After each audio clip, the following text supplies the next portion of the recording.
నమస్తే,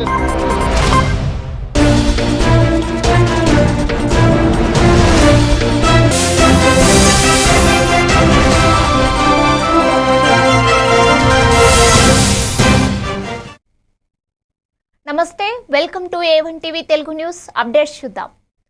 భీమిలి నియోజకవర్గంలో కూటమి ప్రభుత్వం పాలనలో విశాఖ జిల్లాకు గూగుల్ సెంటర్ కంపెనీ రావడం పట్ల ఆనందం వ్యక్తం చేశారు. ఈ కేంద్రం వలన నిరుద్యోగులకు భారీగా ఉద్యోగ అవకాశాలు కలుగుతాయని, విశాఖతో పాటు భీమిలి ప్రాంతం కూడా అభివృద్ధి దిశగా ముందుకు సాగుతుందని తెలిపారు. గూగుల్ కంపెనీని రాష్ట్రానికి తీసుకువచ్చిన ముఖ్యమంత్రి నారా చంద్రబాబు నాయుడు భీమిలి ఎమ్మెల్యే గంటా శ్రీనివాసరావుకు ధన్యవాదాలు తెలిపారు. ఈ సందర్భంగా భీమిలి మండల జెడ్పీటీసీ గాడు వెంకటప్పుడు, సీనియర్ నాయకులు సింగపూరు బుచ్చిరాజు ఆధ్వర్యంలో గాడు తాతినాయుడు సమీకృతంలో భారీ బైక్ ర్యాలీ నిర్వహించి సంబరాలు జరిపారు.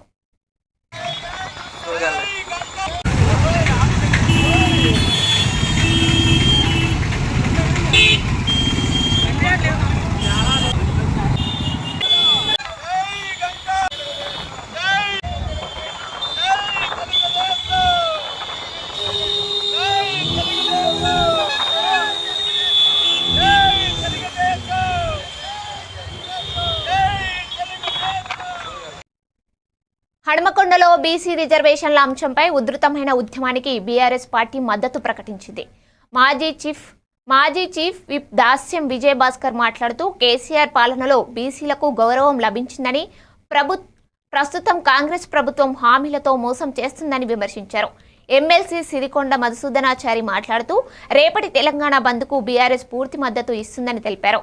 మాజీ ZP chairman Sammarao, legal cell బాధ్యులు జనార్దన్ గౌడ్లు కూడా బీసీల హక్కుల కోసం బీఆర్ఎస్ పోరాటం కొనసాగిస్తుందని పేర్కొన్నారు.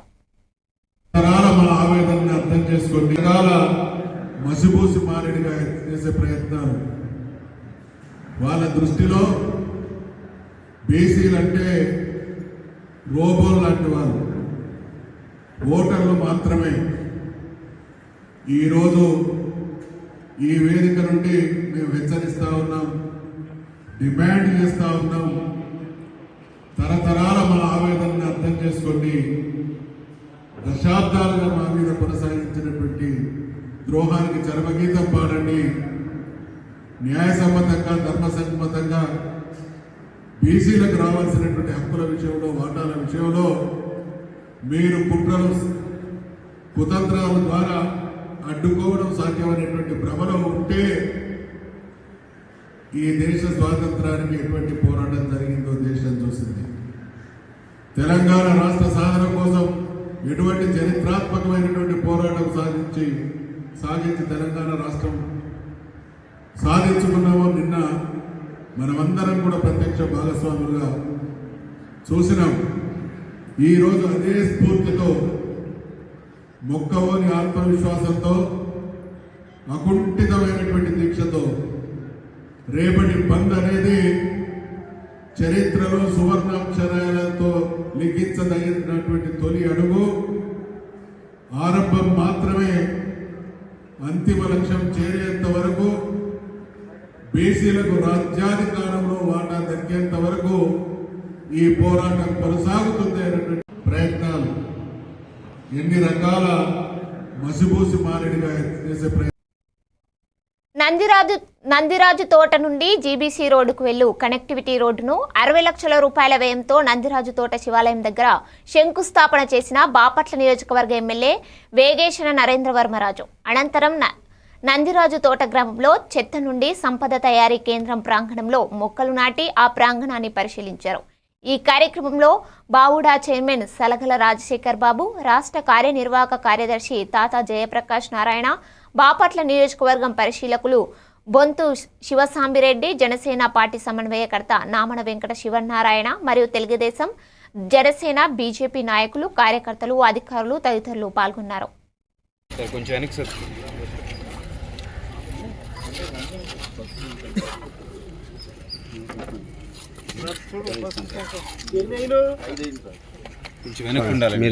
అది మనందరికి తెలుసు. సంవత్సరాల కాలంలోనే అనేక రోడ్లకి శంకుస్థాపన చేస్తా ఉన్నాం.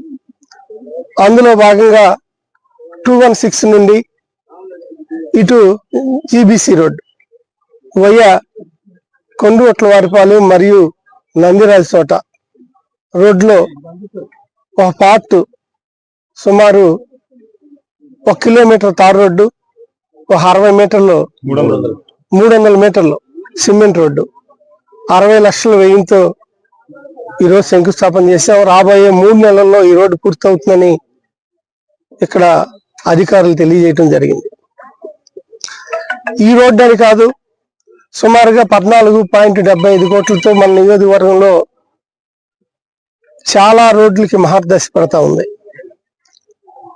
అందులో భాగంగా కర్లపాలెం టు పెద్దపులుగు వారిపాలెం, బాపట్ల టు పర్చూరు, ఇలా అనేక రోడ్లు, మాచవరం టు అల్లూరు, అల్లూరు టు చందోలు, ఇలా అనేక రోడ్లు గుంతలమయం అవుతా ఉంటే ఆ రోడ్లు కూడా ఇప్పుడు వేస్తా ఉండటం, దానికి 14.75 కోట్లు శాంక్షన్ చేయటం, అందులో భాగంగా రాబోయే కూటమి ప్రభుత్వం బాపట్ల నియోజకవర్గంలో 14.75 కోట్ల వ్యయంతో రహదారులను నిర్మించనున్నదని బాపట్ల ఎమ్మెల్యే వేగేశన నరేంద్రవర్మ తెలిపారు.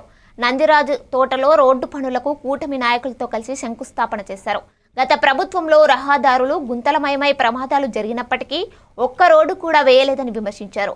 ప్రస్తుతం కూటమి ప్రభుత్వం అభివృద్ధి కార్యక్రమాలను వేగంగా అమలు చేస్తుందని పేర్కొన్నారు.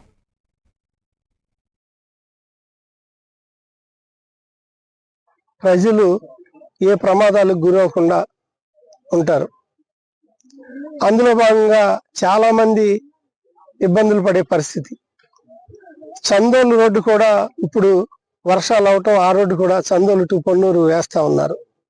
ఇలా రోడ్లు వేయటమే కాకుండా ఈ ప్రజారంజకమైన పాలనలో ఒక్క ఓటుతోనే ఎంతో మార్పు తెచ్చారు. నిన్న చూశారు, ప్రైమ్ మినిస్టర్ ఆఫ్ ఇండియా సుమారుగా 13,075 కోట్లతో 13,075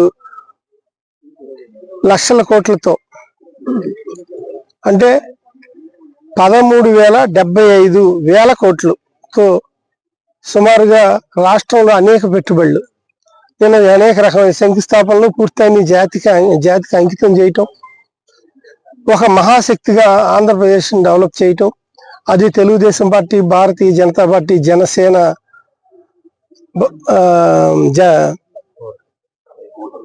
కూటమి ప్రభుత్వం, జనసేన, భారతీయ జనతా పార్టీ, తెలుగుదేశం, ఈ 3 పార్టీలు కలిసి ఒక మంచి నాయకులతో ఒక బృందంగా ఏర్పడి మన రాష్ట్రాన్ని రాబోయే 2047 దిశగా ఒక వికాసం దిశగా ప్రయాణం చేస్తా ఉన్నాం. దేశంలోనే నెంబర్ 1 రాష్ట్రం చేయాలని, రాబోయే 15 సంవత్సరాలు ఈ ప్రభుత్వం ఉండాలని ఈ నాయకులందరూ ప్రజల మధ్యలోకి ఎప్పటి నుంచే నినాదం చేస్తా ఉన్నాం. ప్రజలు ఏ ప్రమాదాలకు గురవకుండా ఉంటారు. ఏలూరు నగరంలోని తంగెళ్లమూడి డివిజన్లోని మామయ్య గారి తోట ప్రాంతంలో ప్లాట్లు కొనుగోలు చేసిన వారు కనీస సౌకర్యాలు లేమితో తీవ్ర ఇబ్బందులు ఎదుర్కొంటున్నారు. రోడ్లు, కరెంటు, నీటి సదుపాయాలు లేకపోవడంతో స్థానికులు ఆవేదన వ్యక్తం చేస్తున్నారు. ఇళ్ల పన్నులు వసూలు చేస్తూనే మున్సిపాలిటీ అధికారులు మౌలిక వసతులపై దృష్టి పెట్టడం లేదని వారు విమర్శిస్తున్నారు.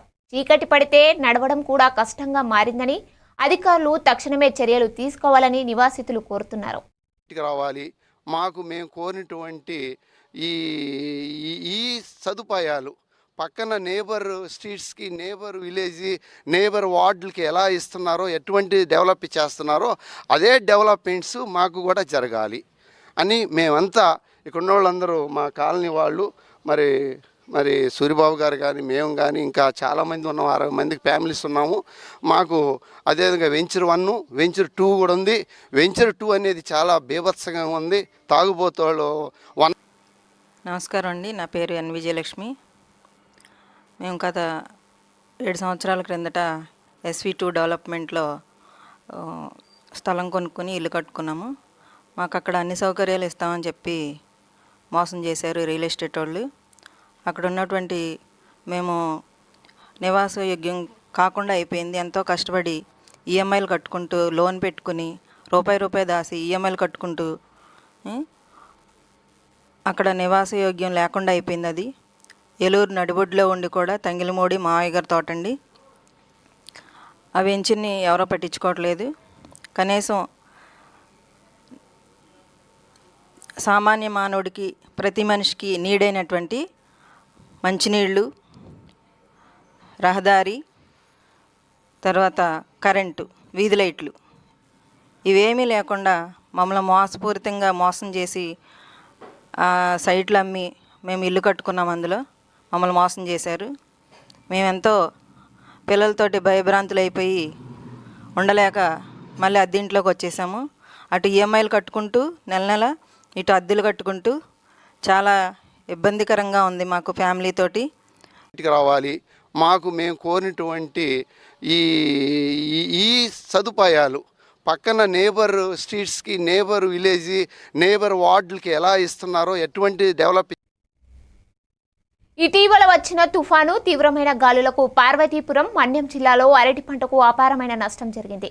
తీవ్రమైన గాలులకు అరటి పంట మొత్తం నేల కొరగడం లేదా గెల యొక్క మువ్వ రాలిపోవడం, కాయ ముద్రకపోవడంతో ఎందుకు పనికి రాకుండా చచ్చుబడిపోయింది. ఈ పంటపై రైతు ఇప్పటికే సుమారు 50,000 రూపాయల వరకు ఖర్చు పెట్టి ఉన్నారు. పంట చేతికి అందితే వారి కుటుంబం సమేతంగా సంవత్సరం జీవనానికి ఉపయోగపడేది. కానీ తీవ్రమైన గాలులకు జరిగిన నష్టం వల్ల సాలూరు, కురుపాం, పాలకొండ నియోజకవర్గంతో పాటు భూమిని తదితర మండలాలకు చెందిన రైతులు అరటితో పాటు చేతికి అందివచ్చిన మొక్కజొన్న, పత్తి తదితర పంటలను తీవ్రంగా నష్టపోయారు.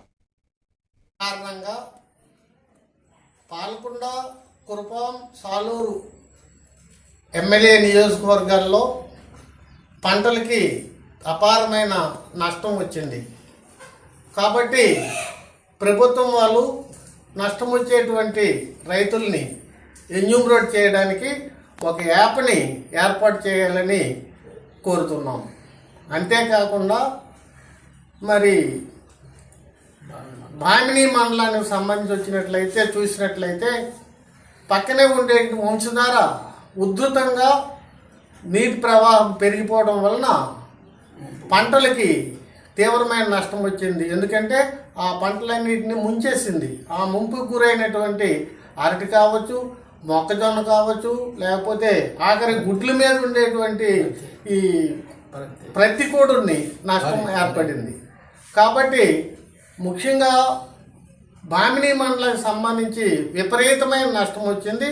అలాగే వీరఘట్ట మండలం, పాల్కొండలో అక్కడక్కడ, ఇంకా మించిపోతే సాలూరు, ఇతర ప్రాంతాల్లో కూడా, అన్ని ప్రాంతాల్లో కూడా నష్టం ఎక్కువగా వచ్చింది. కాబట్టి ప్రభుత్వాన్ని మేము కోరుతున్నది ఏమంటే, రైతులకు ఎవరికైతే నష్టం వచ్చిందో వారి పేర్లు నమోదు చేసుకోవడానికి అనుకూలంగా యాప్ని ఏర్పాటు చేసి రైతులనేమో ఆ యాప్లో గుర్తించి వారి నష్టాన్ని తగిన ప్రతిఫలాన్ని ఇప్పించాలని ఆంధ్రప్రదేశ్ రైతు. పార్వతీపురం, మన్యం జిల్లా కురుపాం నియోజకవర్గంలో ఇటీవల గురుకుల ఆశ్రమ పాఠశాలలో పచ్చకామర్లతో మృతి చెందిన విద్యార్థులు పువ్వల అంజలి, తోయక కల్పన కుటుంబాలకు వైకాపా పార్టీ తరపున 5 లక్షల రూపాయల ఆర్థిక సాయం అందజేసిన శాసన మండలి ప్రతిపక్ష నేత ఎమ్మెల్సీ బొత్స సత్యనారాయణ మాట్లాడుతూ బాధిత కుటుంబాలకు 25 లక్షల పరిహారం ఇవ్వాలని ఆయన డిమాండ్ చేశారు. విద్యార్థుల మరణాలు ప్రభుత్వ హత్యలే అని, స్వాతంత్రం వచ్చాక ఇలాంటి నిర్లక్ష్యం ప్రభుత్వాన్ని చూడలేదని బొత్స వ్యాఖ్యానించారు.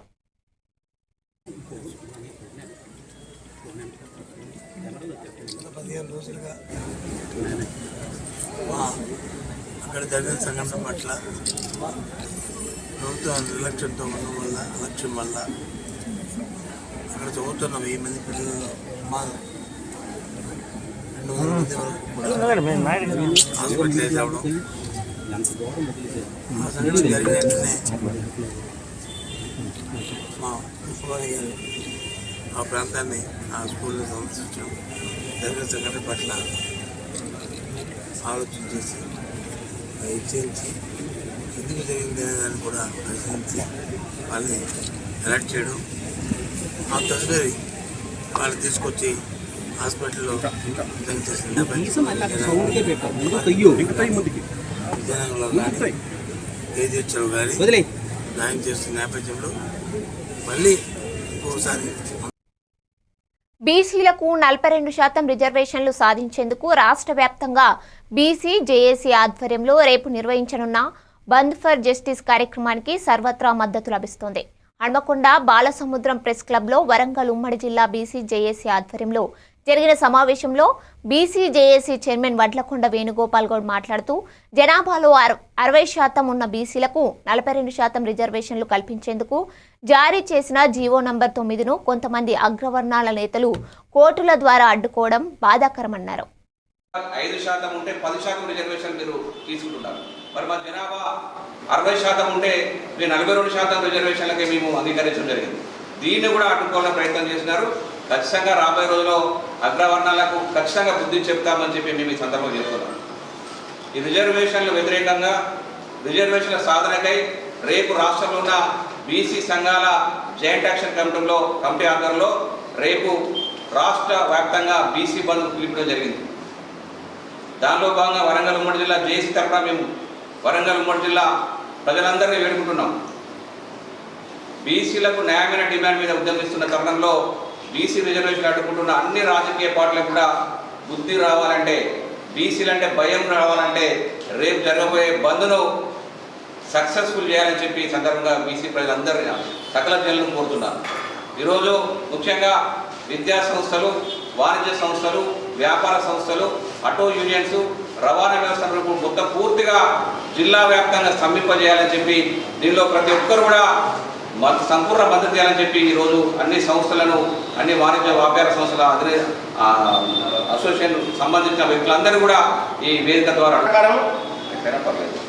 42% రిజర్వేషన్లను బీసీల కొరకు చేయాలనే ఆలోచనతో చేసింది తప్ప అది నిలువలేని తూతూ మంత్రంగా కులగణన చేసి అసెంబ్లీలో తీర్మానం పెట్టి. వికారాబాద్ జిల్లా పరిగిలో స్థానిక సంస్థల ఎన్నికలలో 2 కంటే ఎక్కువ మంది పిల్లల సంతానం ఉన్నవారు స్థానిక సంస్థల ఎన్నికలలో పోటీ చేయవచ్చని చట్ట సవరణ చేయడానికి కేబినెట్ తీసుకున్న నిర్ణయం పట్ల పరిగిలోని స్థానిక MLA doctor T Rammohan Reddy నివాసంలో కేక్ కట్ చేసి హర్షం వ్యక్తం చేశారు నాయకులు. వారు మాట్లాడుతూ కాంగ్రెస్ కేబినెట్ చేసిన తీర్మానంపై 3 పిల్లలు ఉన్నవారు కూడా ఎన్నికలలో నిలబడే అర్హత, జెడ్పీటీసీ, ఎంపీటీసీ సర్పంచ్లకు నిలబడే అర్హత కాంగ్రెస్ ప్రభుత్వం కల్పించినందుకు సర్వత్రా హర్షం వ్యక్తం చేస్తున్నామని తెలిపారు. ఎంతో మంది జరిగింది. 3 పిల్లలు ఉన్న వాళ్ళకు కూడా ఎన్నికల్లో నిలబడడానికి అర్హత ఉందని చెప్పి స్థానిక సంస్థల ఎన్నికల్లో సర్పంచ్గా, ఎంపీటీసీగా, జెడ్పీటీసీగా నిలబడాలని ఎంతో మంది 3 పిల్లలు ఉన్నటువంటి తల్లిదండ్రులు ఎన్నో ఆశలతో ఉన్నటువంటి సందర్భం లోపల కాంగ్రెస్ ప్రభుత్వం రేవంత్ రెడ్డి గారి అధ్యక్షతన నిన్న కేబినెట్ తీర్మానం చేసినందుకు సర్వత్రా హర్షం ప్రకటిస్తున్నారు. దీనికి సంబంధించి ఈరోజు కాంగ్రెస్ ప్రభుత్వము రేవంత్ రెడ్డి గారి ఆధ్వర్యంలో కేబినెట్ సమావేశం జరగడము, ఏదైతే 3 పిల్లలుండి మరి రాజకీయంగా ఎక్కడ కూడా ఎదురకుండా అవకాశాలు లేకుండా ఉండే, ఇప్పుడు ప్రస్తుతము 3 పిల్లలు ఉన్నవారు కూడా అన్ని రాజకీయ పోస్టుల్లో ఈ రోజు పోటీ చేయడానికి అవకాశం కల్పించినటువంటి రాష్ట్ర ముఖ్యమంత్రి గారికి, కాంగ్రెస్ ప్రభుత్వానికి ప్రత్యేకంగా ధన్యవాదాలు తెలియజేస్తా ఉన్నాం. ఎందుకంటే చాలా కొన్ని సంవత్సరాల నుంచి 95 తర్వాత ఎవరైతే 3 పిల్లలు ఉన్నారో అప్పటి నుంచి ఎవరు కూడా పోటీ చేయకుండా మరి రాజకీయంగా ఎదగడానికి ఎలాంటి అవకాశం లేకుండే ఈ రోజు 3 పిల్లలు ఉన్న వారికి కూడా మళ్లీ అవకాశం కల్పించినందువల్ల ప్రత్యేకంగా మరొకసారి ఈ యొక్క కాంగ్రెస్ ప్రభుత్వము ఈ యొక్క ప్రజల ప్రభుత్వం అని చెబుతూ ఈ రోజు 3 పిల్లలు ఉన్న వారికి కూడా అవకాశం కల్పించినందువల్ల మరొకసారి మరి రేవంత్ రెడ్డి గారికి అదేవిధంగా కాంగ్రెస్ ప్రభుత్వానికి హృదయపూర్వక. సంగారెడ్డిలోని నారాయణఖేడ్లో షీటీం ఆధ్వర్యంలో విద్యార్థులకు చట్టాలపై అవగాహన కార్యక్రమం నిర్వహించారు. ASI Tulsiram, women constable Changubai POCSO చట్టం, సైబర్ క్రైమ్పై వివరించారు. వేధింపులు ఎదురైతే వెంటనే పోలీసులకు సంప్రదించాలని సూచించారు. షీటీం విద్యార్థులకు ఎల్లప్పుడూ అండగా ఉంటుందని తెలిపారు. Cyber crime help line 1930, child help line 1098, dial 100 నంబర్లను వినియోగించుకోవాలని పిలుపునిచ్చారు. ప్రతి ప్లేస్లో రద్దీ ఉన్న ప్లేస్లలో అబ్జర్వ్ చేస్తూ ఉంటాం అన్నట్టు, సివిల్లోనే ఉంటాము సార్. నేను స్కూళ్ళ దగ్గర అయితే మ్యాక్సిమం ఉంటాం అన్నట్టు, మ్యాక్సిమం మార్కెట్లో, స్కూళ్ళల్లో, పార్కులలో, బస్ స్టాండ్లలో, చిన్న పిల్లల కాడికించి ముసలోళ్ళ దాకా, చిన్న పిల్లల కాడికించి ముసలోళ్ళ దగ్గర వయసుతో తేడా లేకుండా మహిళల పైన అఘాయిత్యాలు చెందుతూ ఉన్నాయి. కాబట్టి అలాంటి ఎవరైనా మీకు ఇబ్బంది పెట్టినా, ఎవరైనా చాటింగ్ చేసినా, ఎవరైనా ఫాలో అయినా సరే 1098 నంబర్ 1098 నంబర్కు కాల్ చేయండి. ఇప్పుడు ఎట్లా అంటే మీడియా చాలా ఫాస్ట్ అయిపోయింది. మనం ఎవరు చూస్తలేరు కదా, ఏం చేస్తలేరు కదా, మనం ఎక్కడైనా తిరగొచ్చు, ఏమైనా చేయొచ్చు అనేసి చాలామంది అనుకుంటుండ్రు.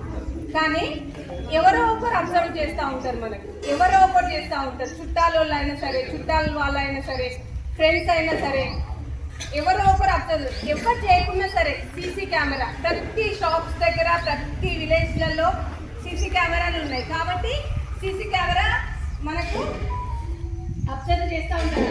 మనం అనుకుంటాం ఏం కాదులే. ఈ మధ్యలో ఎట్లా అంటే ఫోన్ల ద్వారా ఎక్కువ జరుగుతుంది, వాట్సాప్ ద్వారా.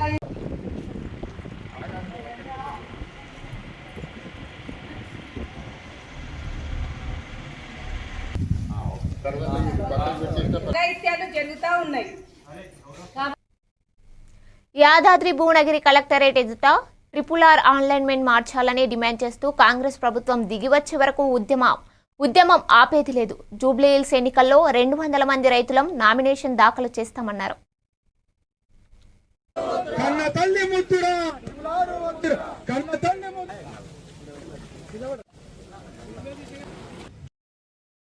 వంద నుంచి 200 మంది నామినేషన్ చేసి కాంగ్రెస్ కన్నా ఈ విధంగా బుద్ధి వచ్చినట్టు చేయాలని చెప్పేసి డిమాండ్ చేస్తున్నాం. ఇక్కడ రైతులందరం ఏకమైనాం కనుక ఇప్పటికైనా కాంగ్రెస్ ప్రభుత్వం RRR అలైన్మెంట్ పైన మీరు స్పష్టమైన హామీ ఇవ్వాలని కనుక 21 నాడు ఈ నెల 21 చివరి డేట్ కనుక వేలాది మంది హైదరాబాద్కి వచ్చి పచ్చ కండువలతో వచ్చి అక్కడనే వండుకుంటూ మాకు ఎర్రగడ్డ, యూసుఫ్గూడ, అమిత్ నగర్, ఇక్కడ ఉన్నటువంటి షేక్పేట్ లో కూడా ప్రతి ఒక్కరు మాకు కుటుంబ సభ్యులు, బంధువులు ఉన్నారు. అక్కడ ప్రతి ఒక్క కుటుంబాల్లో మాకు బలపరిచే నాయకులు ఉన్నారు, బలమైన నాయకులు ఉన్నారు. కాంగ్రెస్ పార్టీ అవినీతిని ఎండగట్టడానికి మేము ముందున్న RRR రైతులు కనుక పోరాటం చేస్తాం. జూబ్లీహిల్స్ లో జరిగే ఉప ఎన్నికల్లో 200 మంది నామినేషన్ వేసి కాంగ్రెస్ కు బుద్ధి వచ్చేటట్టుగా చేస్తాం. 100 నుంచి 200 మంది నామినేషన్ చేసి కాంగ్రెస్ కన్నా ఈ విధంగా బుద్ధి వచ్చినట్టు చేయాలని చెప్పేసి డిమాండ్ చేస్తున్నాం. ఇక్కడ రైతులందరం ఏకమైనాం కనుక ఇప్పటికైనా కాంగ్రెస్ ప్రభుత్వం RRR మల్కాజ్గిరి ఎస్ఓటీ అధికారులకు అందిన విశ్వసనీయ సమాచారం ఆధారంగా గట్కేసర్ పోలీసులతో కలిసి నిర్వహించిన సోదాల్లో ₹1.5 విలువైన ఆసిఫ్ ఆయిల్ను సరఫరా చేస్తున్న అంతర్రాష్ట్ర మాదక ద్రవ్య ముఠాను అదుపులోకి తీసుకున్నారు. ఆంధ్రప్రదేశ్ మరియు ఒడిశా రాష్ట్రాలకు చెందిన 2 వ్యక్తులు. వీరు ఒక ముఠాగా ఏర్పడి ఆసిఫ్ ఆయిల్ను ఒడిశా నుంచి హైదరాబాద్కు తీసుకువచ్చి అమ్ముతూ డబ్బు సంపాదించేవారు. వీరితో పాటు ఒక మైనర్ బాలుడు కూడా ఉన్నట్లు పోలీసులు తెలిపారు.